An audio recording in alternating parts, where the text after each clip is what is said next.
ପବିତ୍ର ଧନୁ ସଂକ୍ରାନ୍ତି ଶୁଭ ମଙ୍ଗଳବାର ଆଜି ବାବା କପିଳେଶ୍ୱର ଦର୍ଶନ, ବାବା କପିଳାସ ଦର୍ଶନ। ଓଡ଼ିଶାବାସୀ ସମସ୍ତଙ୍କୁ ଶୁଭେଚ୍ଛା ଓ ଶୁଭକାମନା।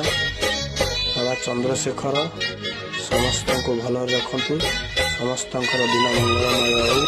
ଜୟ ବାବା ଶିବ ଶମ୍ଭୁ, ଜୟ ବାବା ଶିବ ଶମ୍ଭୁ, ଜୟ ବାବା ଶିବ ଶମ୍ଭୁ।